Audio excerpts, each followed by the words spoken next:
ఒక ward CPM. So BJP will be king maker. BJP ఎవరు support చేస్తే అటువైపుగా రిజల్ట్ వెళ్లే అవకాశం మనకు ఓవరాల్ గా కనిపిస్తుంది. కొడంగల్లో రేవంత్ రెడ్డి క్లీన్ స్వీప్ చేశారు. Congress 10, BRS 1, MIM 1. సో కొడంగల్లో చాలా క్లియర్ గా రిజల్ట్ ఉంది. బట్ మద్దూరు,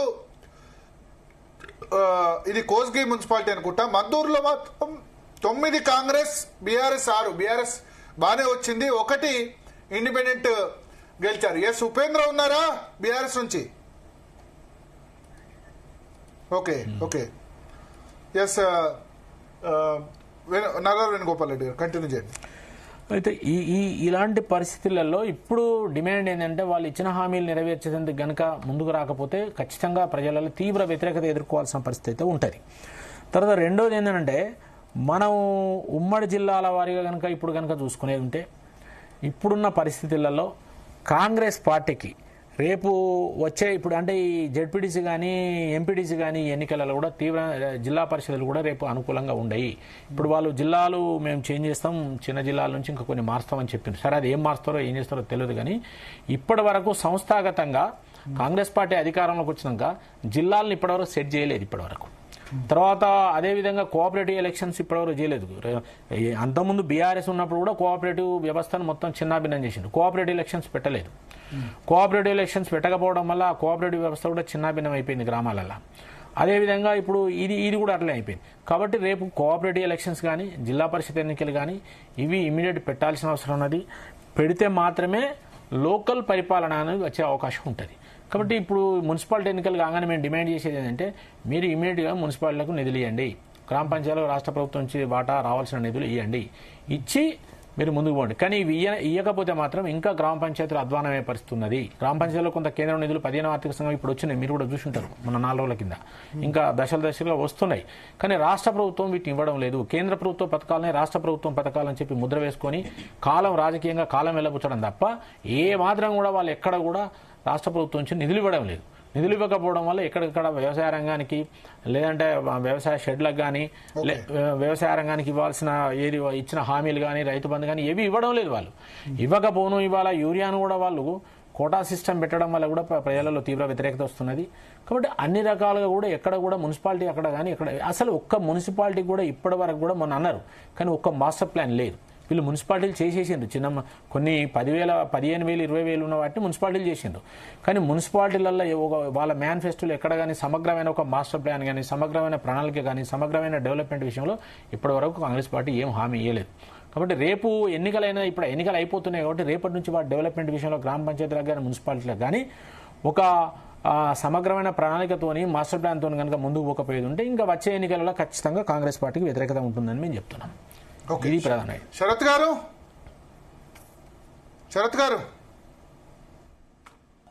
సార్, మన బీజేపీలో కనుక ఇంకా కొద్దిగా ఐక్యత ఉండి వాళ్ళ పెద్ద లీడర్లు కనుక మేమంతా ఒక ఫోర్స్ లాగా ఉండేవంటే దాదాపు బీఆర్ఎస్ తో ఉజ్జీగా వాళ్ళు డెవలప్ అయ్యేవాళ్ళు సార్. తర్వాత రేవంత్ రెడ్డి ఒక స్ట్రాటజిక్ బ్లండర్ ఏం చేస్తున్నారంటే is totally depending on Majlis. దీంతో పోలరైజేషన్ బాగా జరుగుతుంది మున్సిపల్ టౌన్స్ లలో. ఇప్పుడు మజ్లిస్ పుంజుకుంటుంది, మజ్లిస్ మద్దతుతో కాంగ్రెస్ కొన్ని స్థానాలు గెలుస్తుంది అని అంటే ఆల్రెడీ మజ్లిస్ వాళ్ళు they are able to show their colours. ఇప్పుడు అక్బరుద్దీన్ ఓవైసీ ఆల్రెడీ చెప్పినాడు మా భిక్ష మీకు జూబ్లీ హిల్స్, మీరెవడైనా మా కాళ్ళ దగ్గర నిలబడాల్సిందే అని. అంటే ఒక national party is depending on చిన్న స్ప్లింటర్ గ్రూప్ తోని. ఇవన్నీ ఒక రకంగా బీఆర్ఎస్ కన్నా బీజేపీకి అనుకూలమైన వాతావరణం ఉంది. ఇంకా కూడా వాళ్ళ నాయకత్వము, వాళ్ళు మంచి క్యాండిడేట్ సెలక్షన్, తర్వాత డబ్బులు ఖర్చు పెట్టడంలో కూడా వాళ్ళు కొద్దిగా ముందు వెనక అయినారు. అంటే కాంగ్రెస్ తో పోటీ పడి డబ్బులు ఖర్చు పెట్టేవాడు ఎవరు లేకపోయినారు ఈసారి. చాలా అంటే చాలా విచ్చలుగా. రెండోసారి ఇవాళ ఏదైనా గెలిస్తే కాంగ్రెస్ మీకు రాంగ్ ఇన్ఫర్మేషన్ ఉన్నది. బీజేపీ వాళ్ళు కాంగ్రెస్ ను మించి ఖర్చు పెట్టినారు. చాలా ఎక్కడో చెప్పండి పేరు, ఎక్కడో చెప్పండి. ఎలక్షన్ లిమిట్స్ దాటలేదు, ఎక్కడ ఎలక్షన్ లిమిట్స్ ఎక్కడ దాటలేదు. ఇంకోటి శరత్ గారు మీరు కాంగ్రెస్ లో చాలా మంచి మనిషి. కాంగ్రెస్ వాళ్ళు 1,000 రూపాయలు అయితే బీజేపీ వాళ్ళు 2,000 రూపాయలు పంచిన పరిస్థితి ఉన్నది. సో ఈ వాస్తవాలను మీరు బీజేపీ వాళ్ళ దగ్గర పైసలు లేక కాదు, సరే మీరు అన్నట్టు ఐక్యత లేకపోవచ్చు కానీ పైసలు లేక కాదు, వాళ్ళు పంచలేక కాదు, పంచుతున్నారు. బీజేపీ బీఆర్ఎస్ ఏదో శుద్ధ పూసలు కాంగ్రెస్ పంచింది అనేటువంటి మాట మాత్రం నేను I won't agree with you sir. నేను ఒక మాట చెప్తాను వెంకటస్వామి గారు, మీ ప్రాబ్లం ఏంటంటే మీరు మంచివాళ్ళు, మీరు కాంగ్రెస్ లో ఇమ్మడడం కష్టం. ఇక మీరు ఇవాళ మాట్లాడారు కదా, మొన్ననే మీరు కొంత ఆత్మావలోకనం అది ఇది అని అన్నారు. ఇప్పుడు గంత నిజాయితీగా మాట్లాడడం కాంగ్రెస్ తరఫున సరిపడదు. మీరు ఇంకా భుజాల మీద వేసుకోవాలి కాంగ్రెస్ ని. మీరు వాస్తవాన్ని యాక్సెప్ట్ చేస్తే ఎంత మిస్యూజ్ చేసినారు, పోలీస్ ఫోర్స్ ఎంత మిస్యూజ్ చేసినారని చెప్పండి. శరత్ గారు ఒక్క నిమిషం, మీ అభిప్రాయంతో ఏకీభవిస్తేనే బీజేపీలో సమన్వయం ఉండాలి అని మీరు చెప్పిందని ఏకీభవిస్తున్నా. నేను ఏమంటున్నా అంటే వాళ్ళు ఒకటి కాంగ్రెస్ ప్రచారం చేస్తాను, బీఆర్ఎస్ అక్కడక్కడ బీజేపీ కుమ్మకైన మేమే గనక నిజంగా పొత్తుకెళ్తే మీకు అసలు ఒక 20 మున్సిపాలిటీ కూడా రావు, ఒక కార్పొరేషన్ కూడా రాదు. నిజంగా బీజేపీ టీఆర్ఎస్ గనక కలిసేది ఉంటే, అఫీషియల్ కలిసేది ఉంటే కాంగ్రెస్ పార్టీకి బొంద పెడతారు. ఇలా ఒక్కడు కూడా రా సీటు. నేను చెప్తున్నా, అక్కడక్కడ మంత్రుల దాంట్లో డౌట్ ఏమున్నది. సో ఒకసారి హంగ్ మున్సిపాలిటీ చూద్దాం. ఇప్పటి వరకు 14 మున్సిపాలిటీలో హంగ్ వచ్చింది. జిన్నారం, ఒక్క నిమిషం వెంకటస్వామి గారు, 14 మున్సిపాలిటీలో హంగ్ వచ్చింది. జిన్నారం, జమ్మికుంట, బెల్లంపల్లి, ఆసిఫాబాద్, కోహీర్, ఆలంపూర్, జనగామ, ఇస్నాపూర్, జహీరాబాద్, అలియాబాద్, మంచిరాల, కేసముద్రం, దేవరకద్ర, అమరచింతలో హంగ్ వచ్చింది. స్వతంత్ర అభ్యర్థులు, ఎక్స్ అఫీషియో మెంబర్స్ ఇక్కడ కీలకం కానున్నారు. బహుశా కాంగ్రెస్ పార్టీ వాటిలో మెజారిటీ కైవసం చేసుకోవచ్చు, ఎందుకంటే అధికార పార్టీకి డెఫినెట్ గా అడ్వాంటేజ్ ఉంటుంది. అయితే మంత్రి అడ్లూరు లక్ష్మణ్ అరుదైన ఫీట్ సాధించే దిశగా వెళ్తున్నారు. 15కు 15 ధర్మపురి మున్సిపాలిటీలో కాంగ్రెస్ పార్టీ కైవసం చేసుకునే దిశగా వెళ్తుంది. ఇప్పటివరకు ఉన్న దానిలో 10 ఆల్రెడీ గెలిచారు. ఈ 5 కూడా లీడింగ్ ఉన్నారు. 15కు 15 క్లీన్ స్వీప్ చేసే దిశగా అడ్లూరు లక్ష్మణ్ అక్కడ ధర్మపురి మున్సిపాలిటీలో వెళ్తున్న పరిస్థితి ఉంది. ఒకసారి ఇప్పటి వరకు ఉన్న రౌండ్ అప్ నేను చదువుతాను. ఒక్కో మున్సిపాలిటీలో ఆదిలాబాద్ లో బీజేపీ ప్రభంజనం కనిపిస్తోంది. 11 వార్డుల్లో 8 బీజేపీ ఆల్రెడీ గెలుచుకుంది. బీఆర్ఎస్ 1, కాంగ్రెస్ 1, ఇతరులు 1. ఆదిలాబాద్ చాలా సర్ప్రైజింగ్ రిజల్ట్.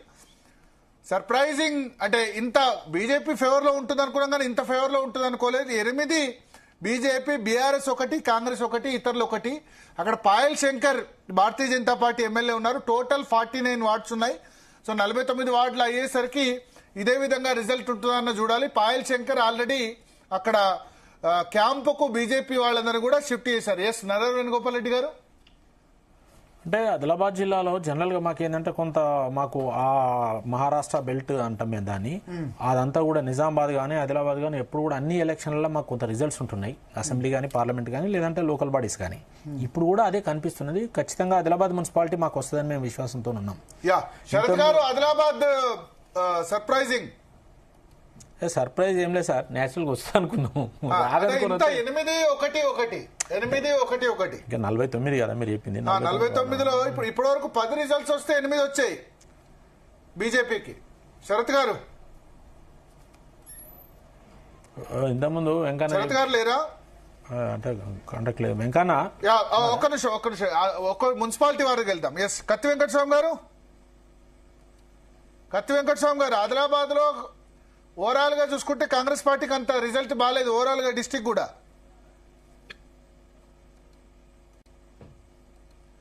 కత్తి వెంకటస్వామి ఉన్నారా? సో ఓవరాల్ గా ఆదిలాబాద్ మున్సిపాలిటీలో బీజేపీ ప్రభంజనం కనిపిస్తోంది. నెక్స్ట్ మనం ఉమ్మడి జిల్లాకు సంబంధించి ఆదిలాబాద్ ఉమ్మడి జిల్లా తీసుకుందాం. నిర్మల్ 11 కాంగ్రెస్, బీఆర్ఎస్ 2, బీజేపీ 6, ఇతరులు 2. సో నిర్మల్లో కాంగ్రెస్ పార్టీకి అడ్వాంటేజ్ కనిపిస్తుంది. ఓవరాల్ గా 42కి కాంగ్రెస్ 11, బీఆర్ఎస్ 2. ఇంద్రకరణ్ రెడ్డి అక్కడ కాంగ్రెస్ లో జాయిన్ అయ్యారు ఓటమి తర్వాత. ఇంద్రకరణ్ రెడ్డి, శ్రీహర్రావు ఇద్దరు కాంగ్రెస్ పార్టీలోనే ఉన్నారు. బీఆర్ఎస్ 3rd పొజిషన్కి వెళ్ళింది. బీజేపీ 6, ఇతరులు 2. అక్కడ మైనారిటీ ప్రాబల్యం కలిగిన వార్డ్స్ కూడా ఉన్నాయి. సో ఎంఐఎం 2 చోట్ల ఉంది. బైన్సాలో టోటల్ 42. బైన్సాలో 12 ఇప్పటి వరకు ఉన్న దానిలో మజ్లిస్ గెలిచింది out of 26. Khanapur Congress 3, BRS 1, BJP 1, ఇతరులు 1. ఇంకా ఆదిలాబాద్ జిల్లాకు సంబంధించి చూసుకుంటే కొమరంభీం ఆసిఫాబాద్ జిల్లాలో ఆసిఫాబాద్ లో 7 కాంగ్రెస్, 9 బీఆర్ఎస్ కు లీడ్ కనిపిస్తుంది, 4 ఇతరులు. కాగజ్ నగర్ లో 5 కాంగ్రెస్, 4 బీఆర్ఎస్, 4 బీఆర్ఎస్, 3 బీజేపీ, 3 ఇతరులు. మంచిర్యాల జిల్లాలో Luxettipet 6 Congress, BRS 1, BJP 1.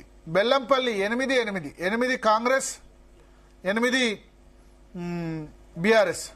చెన్నూరులో Bellampalli చాలా టఫ్ ఉంది, ఇంకా అక్కడ ఎక్స్ అఫీషియల్ ఓటుతో బయటపడుతుందేమో. 1 ఇండిపెండెంట్. చెన్నూరులో 7 కాంగ్రెస్, బీఆర్ఎస్ 4, 1 ఇండిపెండెంట్. సో మంచి రిజల్టే బీఆర్ఎస్కి వచ్చింది చెన్నూరులో కూడా.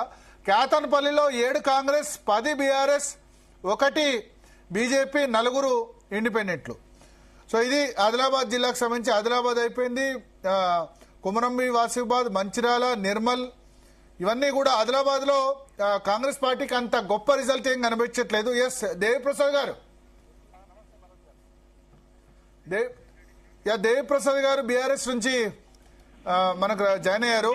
జయప్రసాద్ గారు, భరత్ గారు, ఆదిలాబాద్ లో బీజేపీ ప్రాబల్యం కనిపిస్తుంది కొన్ని చోట్ల, ముఖ్యంగా ఈ ఆసిఫాబాద్ మున్సిపాలిటీలో కొంత బీఆర్ఎస్ ఉంది. కాంగ్రెస్ పార్టీకి ఆశించిన రిజల్ట్ రాలేదు. కానీ మీకంటే బీజేపీ చాలా బెటర్ గా ఉంది. నిర్మల్లో గానీ, తర్వాత ఆదిలాబాద్ లో గానీ బాగుంది. చెన్నూరులో మీకు బాగుంది. ఇప్పుడు చెన్నూరు గానీ, కేతన్పల్లి కూడా. కేతన్పల్లి ఆల్రెడీ మున్సిపాలిటీ వచ్చేసింది. మేము చెన్నూరు గానీ, బెల్లంపల్లి గానీ చాలా మంచి రిజల్ట్సే వచ్చినాయి. అంటే మా నాయకత్వం బాగా గట్టిగా పనిచేసి అక్కడ ఉండేటువంటి పరిస్థితులను సరైనటువంటి రీతిలో సమన్వయం చేసుకుని ముందుకు పోయిన దగ్గరల్లా కొంత రిజల్ట్స్ మంచిగా కనబడుతున్నాయి భరత్. ఇప్పుడు జైరాబాద్ లో మేము సింగిల్ లార్జెస్ట్ పార్టీగా వచ్చినాం ఇక్కడ. ఇప్పుడు అంటే అవుట్ ఆఫ్ 37 లో మాకు 15 వచ్చినాయి జైరాబాద్ లో. 14 కాంగ్రెస్ వచ్చినాయి, బీజేపీ 3 వచ్చినాయి. అంటే ఇక్కడ కూడా మేము చాలా, అంటే ఇది సింగిల్ లార్జెస్ట్ పార్టీగా మేము ఇంకొక 2 సీట్లు ఎక్స్పెక్ట్ చేసినాం. అవి కొద్ది తేడాతో పోయినాయి. రికౌంటింగ్ జరుగుతా ఉంది.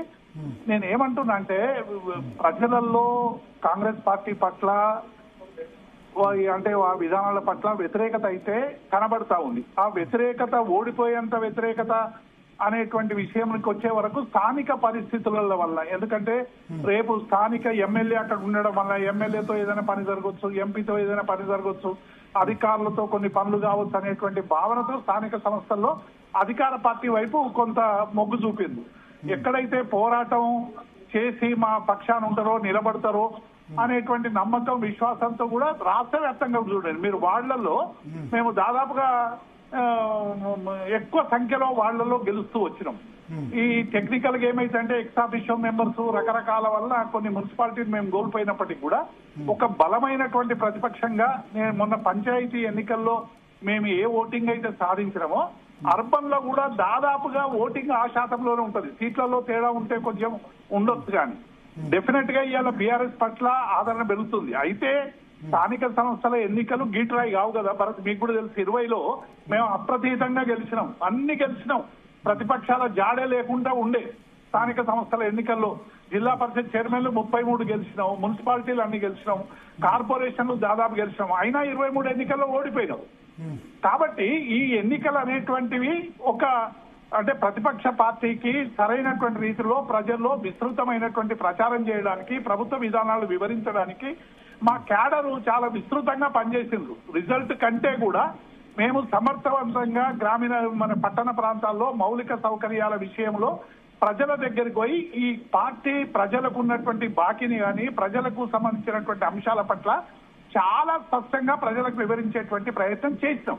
ఓకే, సో ఇప్పుడు ఒక సిరిసిల్ల నుంచి బ్రేకింగ్ న్యూస్ అంటుంది. సిరిసిల్ల మున్సిపాలిటీ బీఆర్ఎస్ కైవసం చేసుకుంది. Out of 39 wards BRS 29. KTR బ్రహ్మాండమైన విజయం సాధించారు. సిరిసిల్ల మున్సిపాలిటీలో 39కి 29 బీఆర్ఎస్, బీజేపీ 5, కాంగ్రెస్ 4, ఇండిపెండెంట్లు 1. కాంగ్రెస్ 3వ పొజిషన్ లోకి నెట్టబడ్డది. నిజానికి కేటీఆర్ మెజార్టీ బాగా తగ్గింది. అంతకుముందు 88,000 మెజార్టీ 2018లో వస్తే 2023లో కేవలం 29,000 ఓట్ల మెజార్టీతో గెలుపొందారు. ఆయన అప్పుడు చెప్పారు, నేను మద్యం, డబ్బు, మందు ఇవన్నీ కూడా పంచను, అందుకోసం నా మెజార్టీ తగ్గినా పర్లేదు అన్నారు. సో సిరిసిల్లో బీఆర్ఎస్ విజయం, బీఆర్ఎస్ 29, బీజేపీ 5, కాంగ్రెస్ 4.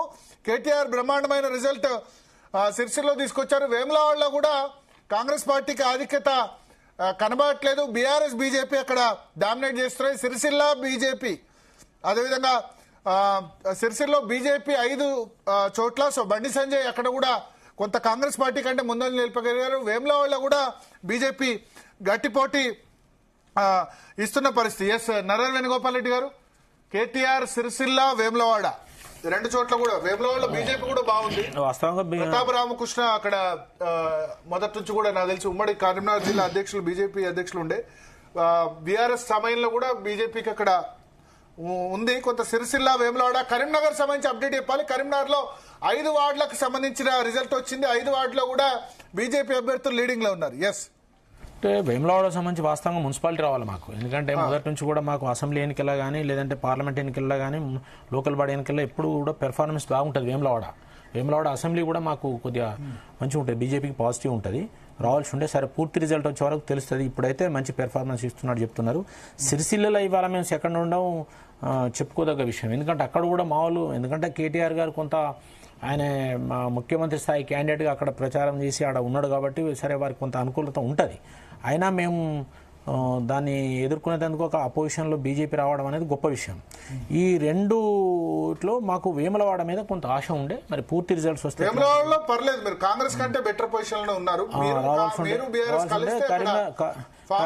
కరీంనగర్ కూడా కార్పొరేషన్ మాకు 100% వస్తుంది, అలా తేడా ఏం లేదు. ఆల్రెడీ చెప్పినట్టే వస్తున్నాయి రిజల్ట్. మిగతా పార్టీల కంటే మాకు చెప్పినట్టే వస్తున్నాయి. ఈసారి మైనార్టీలకు కూడా కొంత మేము సీట్లు ఇచ్చి కొంత మైనార్టీలకు కూడా మేము అక్కడ డెవలప్మెంట్ యాక్టివిటీస్ అవి చేస్తున్నట్టు మా ఎంపీ గారు చేస్తున్నట్టు కనిపిస్తున్నది. కాబట్టి ఖచ్చితంగా కరీంనగర్ పార్లమెంట్లో మాది కొంత డామినేషన్ ఉంటుంది. మనతో పాటు వద్దిరాజు రవిచంద్ర గారు ఫోన్ లైన్ లో జాయిన్ అయ్యారు, రాజ్యసభ సభ్యులు. సో అయితే ఓవరాల్ గా కరీంనగర్ జిల్లా చెప్పండి. ఓవరాల్ గా ఎస్ జిల్లాల వారిగా తర్వాత వెళ్దాం. వేములవాడలో ఇప్పుడు మీరు అడిగారు కదా, 13 కాంగ్రెస్, 5 బీఆర్ఎస్, 8 బీజేపీ. కాంగ్రెస్ ఆధిక్యతలోకి వచ్చింది, బట్ 5-8 2 బీఆర్ఎస్ బీజేపీ గెలిస్తే చెప్పలేం. 2 ఇండిపెండెన్స్ గెలిచిన పరిస్థితి. ఒకసారి బాల్క సుమన్ మాట్లాడారు. చెన్నూరులో క్యాతన్పల్లి మున్సిపాలిటీ బీఆర్ఎస్ సిపిఐ కలిసి కైవసం చేసుకున్నాయి. చెన్నూరులో కూడా కొంత రిజల్ట్ బాగానే ఉంది. చెన్నూరులో 7 కాంగ్రెస్, 4 బీఆర్ఎస్, 2 బీజేపీ, 1 ఇండిపెండెంట్కి వచ్చింది. కేతన్పల్లినేమో 14 బీఆర్ఎస్ సిపిఐ కలిసి కైవసం చేసుకున్న 7 మాత్రమే కాంగ్రెస్ పార్టీకి వచ్చాయి. ఎస్, బాల్క సుమన్ ఏమన్నారో ఒకసారి లైవ్ లో చూద్దాం. కోల్బెల్ట్ ఏరియాలో మొదటి నుంచి ప్రధానమైనటువంటి పట్టణంగా ఉన్నటువంటి రామకృష్ణాపూరు చాలా ప్రఖ్యాతమైనటువంటి విశిష్టమైనటువంటి పట్టణము. ఎన్నో ఉద్యమాలకు ఇది నిలవైనటువంటి ప్రాంతం. ఒకప్పుడు సింగరేణి కోల్బెల్ట్ ఏరియాకి గుండెకాయలాగా ఉన్నటువంటి ప్రాంతం రామకృష్ణాపూర్. మరి ఇక్కడి క్యాతన్పల్లి మున్సిపాలిటీ పరిధిలో ఎన్నికల సందర్భంలో అదేవిధంగా సిపిఐ పార్టీ 2 కూడా కలిసికట్టుగా ఇక్కడి ప్రజలకు మంచి పాలన అందించడానికి, మంచిగా పనులు చేయడానికి, కాంగ్రెస్ ప్రభుత్వం వచ్చి 2 సంవత్సరాలు దాటి 3వ సంవత్సరం అయినా కూడా ప్రజలకు ఇచ్చిన హామీలు గాలికి వదిలేసి, గ్యారంటీలను గాలికి వదిలేసి, నమ్మించి మోసం చేసి, సింగరేణిలో కార్మికుల పొట్టగొడుతూ, అనేక కుంభకోణాలకు తెరలేపుతూ, బంధుప్రీతితో సింగరేణిని బొందలగడ్డగా మార్చే ప్రయత్నం చేస్తున్న తరుణంలో ఖచ్చితంగా కాంగ్రెస్ పార్టీకి తగిన గుణపాఠం చెప్పాలని, అదేవిధంగా ప్రజలకు మంచి పాలన అందించాలనే ఆలోచనతో 2 పార్టీలు కలిసి ఇక్కడ పోటీ చేయడం జరిగింది మున్సిపాలిటీలో. మా పోటీని డెఫినెట్ గా పూర్తి స్థాయిలో ఆశీర్వదించారు కేతన్పల్లి మున్సిపాలిటీ ప్రజలు. 46,000 మంది ప్రజానీకం, 30,000 మంది దాదాపు ఓటర్లు ఇవాళ ఏకపక్షంగా సుమారు 15-16 స్థానాలు మాకు బీఆర్ఎస్ భారత కమ్యూనిస్ట్ పార్టీకి కట్టబెట్టడం, పూర్తి స్థాయి మెజార్టీని కేవలం సింగిల్ డిజిట్ కి అధికార కాంగ్రెస్ పార్టీని పరిమితం చేయడం అనేది వాళ్ళ గుండెను చీల్చి, ఆత్మను ఆవిష్కరించి మళ్ళీ కేసీఆర్ నాయకత్వం రావాలి, మళ్ళీ సింగరేణిలో కానీ ఈ ప్రాంతంలో కానీ గతంలో కేసీఆర్ గారు చేసినటువంటి సుపరిపాలన అందాలనేటటువంటి ఆలోచనతో వారు ఇచ్చినటువంటి తీర్పుకు శిరస్సు వంచి నేను కృతజ్ఞతలు తెలియజేస్తా ఉన్నా ఇక్కడ ప్రజలకు. మా కలయిక డెఫినెట్ గా భవిష్యత్తులో ఈ ప్రాంత ప్రజానీకానికి సింగరేణి కోల్బెల్ట్ ఏరియాకు రాష్ట్రంలో కూడా ప్రజా పోరాటాలకు ఖచ్చితంగా ఒక గొప్ప తొలిమెట్టుగా ఈ గెలుపు నాందిగా ఉపయోగపడుతుందని చెప్పి సో ఓవరాల్ గా బాల్క సుమన్ అక్కడ మాట్లాడారు. చాలా సెన్సేషనల్ విక్టరీ కేతన్పల్లిలో. చెన్నూరులో కూడా పర్వాలేదని రిజల్ట్.